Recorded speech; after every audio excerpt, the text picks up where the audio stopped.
कई बार लंबे समय तक बैठे रहने की वजह से पीठ में दर्द होता है। अब वो लंबा समय बैठने का आपका हो सकता है लॉन्ग वर्किंग आवर्स हो। आजकल यंग एज के लोगों में ये समस्या आ रही है कि उन्हें लंबे समय तक बैठ के पढ़ना होता है। खासकर जो लोग कॉम्पिटिशन की तैयारियां करते हैं उन्हें लंबे समय तक बैठना है और बैठ के सिर्फ पढ़ाई पे फोकस करना है। इस वजह से कई बार क्या होता है कि वो बुक में तो फोकस कर लेते हैं परंतु उनका अपने पोस्चर से ध्यान हट जाता है और पोस्चर खराब हो जाता है, जिस वजह से उनकी कमर या कहें कभी कभार तो पूरी स्पाइन ही पेन करती है, डिस्कम्फर्ट में आ जाते हैं। यहाँ हमारे पास सर आए अपनी समस्या को लेकर, कुछ इसी से मिलती जुलती है। जानते हैं क्या है और कैसे इसको ठीक करेंगे। आपका नाम बताएं। सर मेरा नाम अंकुर सिंह है। क्या समस्या आपको हो रही है बताइए और कब से हो रही है? मेरा ना ये लोअर बैक मिड तक और ये नेक शोल्डर तक ये पेन करता है। कब से हो रहा है? ये मैंने 2022 में ट्वेल्थ करी थी। ट्वेल्थ के बाद मैंने लिया था ड्रॉप नीट के लिए। ठीक है। तो मैंने जुलाई से लेकर दिसंबर तक पढ़ाई करी। तो लाइब्रेरी में पढ़ते हुए जैसे ऐसे पढ़ते थे क्योंकि नोट्स वगैरह बनाना होता है तो नेक ऐसे और बैक, तो उसकी वजह से पोस्चर हो गया है, चेंज हो गया है। तो कंप्रेशन था एमआरआई में मेरे, तो और उसकी वजह से ये पूरा पैर में पेन आता है। अच्छा, अभी हमने आपको कहा था कि पेशेंट को लंबे समय तक बैठने और पढ़ाई में फोकस करने की वजह से पोस्चर से फोकस हट जाता है। सेम चीज आ गई लौटकर। बस स्पाइन को चेक करते हैं। ये पेन करती है। यस सर, ये पेन करता है। अब आप ये सोच रहे होंगे पेशेंट राइट हैंडर है, राइट हाथ से सब कुछ बता रहे हैं तो लेफ्ट में पेन क्यों जा रहा है? की वजह ये है कि ये मसल कोशिश कर रही है कि हाथ लिखते में स्टेबल रहे, बॉडी स्टेबल रहे, इसलिए यहाँ पेन आ रहा है। ये रोकती हैं, सपोर्ट देती हैं, कैंटिलीवर की तरह काम कर रही हैं। ये स्ट्रेटनिंग आ रही है आपकी, ये स्ट्रेटनिंग है। ये उनका हल्का सा रिवर्स जा रहा है कर्व आपका, ये यहाँ पर। सबसे पहले हम कर रहे हैं ताकि पूरी स्पाइन की सिकाई।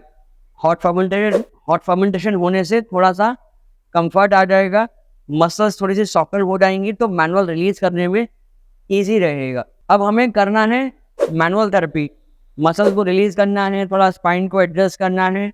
तो पहले हम करेंगे कुछ कायरो के मूव्स, फिर हम करेंगे फिजियोथेरेपी के प्रॉपर मसल रिलीज और नर्व रिलीज। ठीक है, इसको ऐसे रख लीजिए, ये वाला पैर मोड़िए यहीं पर।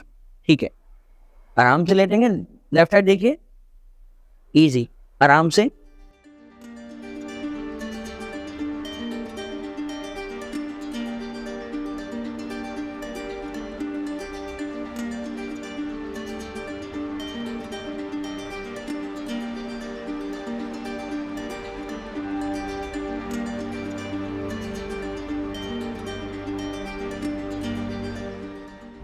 अब आप कहोगे कि सर आपने पहले कायरो करा फिर आप फिजियो कर रहे हैं, तो हमने अपने पिछले वीडियोस में भी कहा है कि हर जगह कायरो की रिक्वायरमेंट नहीं होती, हर जगह फिजियोथेरेपी की रिक्वायरमेंट नहीं होती, कहीं भी किसी भी चीज़ की रिक्वायरमेंट हो सकती है। तो वो समझ के करना चाहिए और पेशेंट को भी करवाना चाहिए।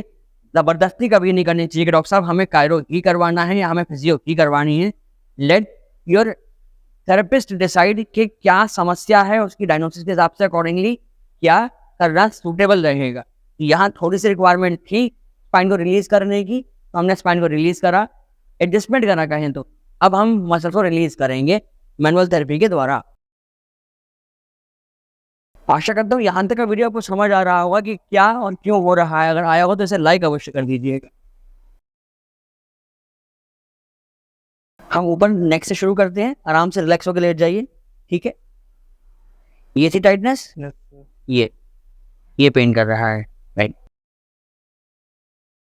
अगर डिस्कम्फर्ट लगे तो हमको बताइएगा। ठीक है,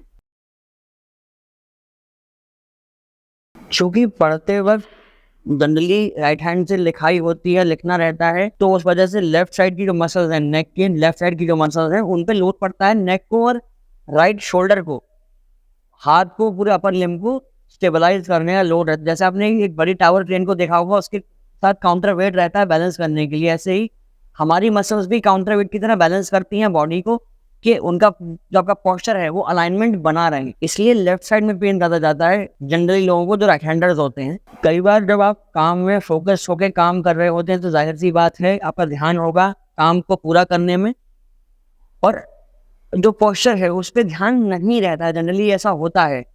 इसलिए हम लोगों को रेकमेंड करते हैं कि काम करते में अगर आप नहीं ध्यान रख पा रहे हो खुद से, तो कोई नेक्स्ट फॉर एग्जांपल कॉलर लगा लें आप काम करते हैं। जनरली हमारी रिकमेंडेशन ये होती है कि आप अगर सिस्टम पे काम कर रहे हो तो सिस्टम के बगल में एक कॉलर रख लो, जिससे कि जब आप सिस्टम ऑन करो तो कॉलर लगा लो, आप जब सिस्टम से हटो तो कॉलर निकाल दो, क्योंकि वो जो नेक का जो मूवमेंट है ये वाला वो कॉलर रोक लेगा, आपको याद रखने की जरूरत पड़ेगी ही नहीं, आप आराम से अपने काम पे फोकस कर सकते हैं। बट ग्रेजुअली आपकी हैबिट में आ जाएगा 3-4 महीने में, तब आप वो कॉलर हटा दें, आपको फिर उसकी रिक्वायरमेंट नहीं रहेगी, क्योंकि तब तो आपको याद ही हो गया कि हाँ अब हमें नेक का मूवमेंट इससे ज़्यादा नहीं करना है, बेंडिंग नहीं करनी है, और आराम से वो स्टेबलाइज रहेगा। इन द मीनवाइल आपकी मसल्स की स्ट्रेंथनिंग भी हो जाएगी सारी, जो आइसोमेट्रिक एक्सरसाइज हम लोग ने अलग वीडियो में पता रखी, आप वो करोगे तब वो मालूम पड़ेगा कि हाँ इससे ताकत लानी है मांसपेशियों में, और आपकी जो समस्या धीरे धीरे विन ऑफ होती जाएगी।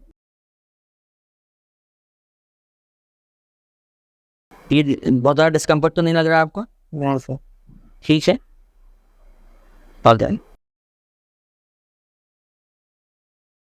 ये जो अभी हम मसल रिलीज कर रहे हैं यहाँ पे मालूम पड़ रहा है कि हाँ प्रॉपर नॉड है, मसल स्टिफ हो गई है। इसके लिए कई बार हम सॉफ्ट टिश्यू रिलीज जैसे MFR है वो यूज करते हैं, जो अभी हम कर रहे हैं। नहीं तो कई बार निडलिंग, ड्राई निडलिंग भी यूज होती है, पर्टिकुलर पॉइंट पर निडल पियर्स करती है, उसको जाकर रिलीज करने के लिए वहाँ फ्रेश ब्लड का फ्लो बढ़ता है, जो भी एक्सुडेट है या जो टफनेस है, जो स्टिफनेस है वो दूर हो जाती है। क्योंकि एज ए होल पूरी स्पाइन में ही डिस्कम्फर्ट लग रहा है। ये ट्रैप्स का लोअर पार्ट है जहाँ पर अभी हम रिलीज कर रहे हैं, क्योंकि ये ट्रेपेजियस क्या है, एक डायमंड शेप मसल है जो यहाँ से पूरा एक डायमंड हाफ बनाती है, यहाँ से हाफ डायमंड मिलके, ये दोनों हाफ डायमंड मिलके कंप्लीट डायमंड शेप बनाते हैं। काफी बड़ी मसल होती है। पास में हमने पेशेंट देखे हैं, उनके ट्रिगर पॉइंट था राइट हैंड के यहाँ पर, नमनेस आ रही थी, टिंगलिंग आ रही थी, वो रिलीज यहाँ मिड बैक से हुई, यहाँ उसका ट्रिगर पॉइंट आ रहा था। तो ऐसा भी होता है, कई बार समझ में नहीं आता क्या हो रहा है, बट पूरी बॉडी एग्जामिन करो तो मिलता है कि हाँ यहाँ पे समस्या है, इससे हमें रिलीज करना चाहिए।